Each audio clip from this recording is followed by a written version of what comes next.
So I was brought up in church, and in about fourth grade, my parents started going to a Bible-based church, a real strong Bible-based church, and we learned the principle of tithing. I learned it at a very young age. My parents modeled it. My mom, if I made money, if I made $5, she told me I had to give 50 cents.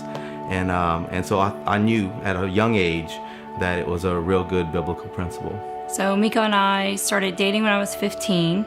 Then we got married at a young age, and I got saved in that time frame. So we kind of struggled our way through college, working absolutely every job we could find. And we were like every college student, just poor, struggling, never really could make ends meet financially.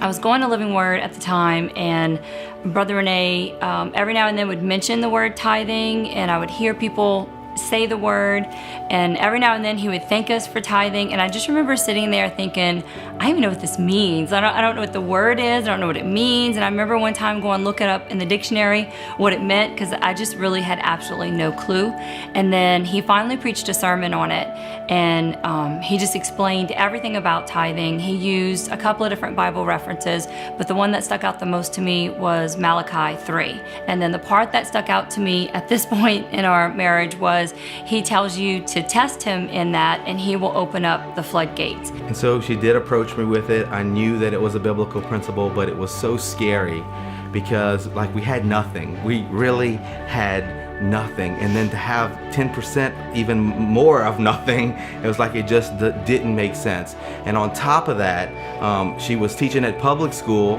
and she wanted to switch to private school. And the transition from that for the finances was significantly lower.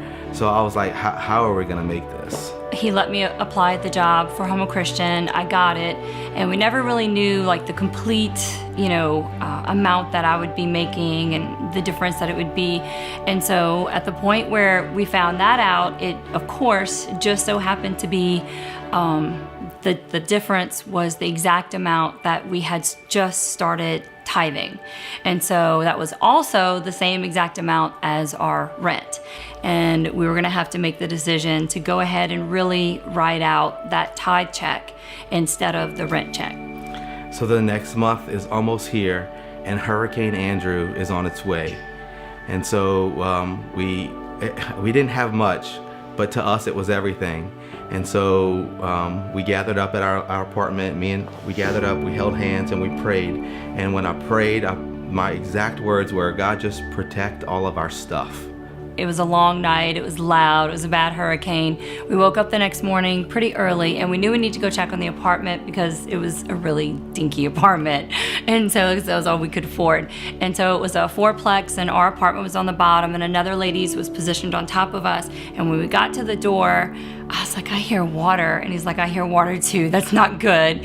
And when we opened the front door, it was just like waterfalls all everywhere. Water was just pouring in our apartment. So the water was pretty much coming down the walls and a couple of spots in the middle.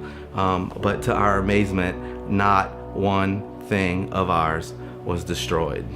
My great-grandmother had passed away a couple of months before, and she was living in an apartment behind my grandmother's house. And my grandparents told us that we could live there for free. When we move in the natural, it allows God to be able to move in the supernatural. And we had to make that choice as to whether we were gonna believe with all of our hearts and to test God in that scripture. Were we gonna really have enough faith in Him to provide the miracle, to write that check? There were times when I was really concerned about money. I really don't get stressed out about it anymore because I've seen God over time after time after time, come through right on time. Your faith grows in stages, and so that was like a big one for me. And so it gave me a lot of confidence to have faith in God. When I read about Jesus, when Jesus is talking and he's saying to not worry, that he clothes the fields and he feeds the birds, they don't have any way of doing that for themselves. That scripture I held on to. And after our first few financial things, I realized I don't need to worry about it anymore because my life is in God's hands.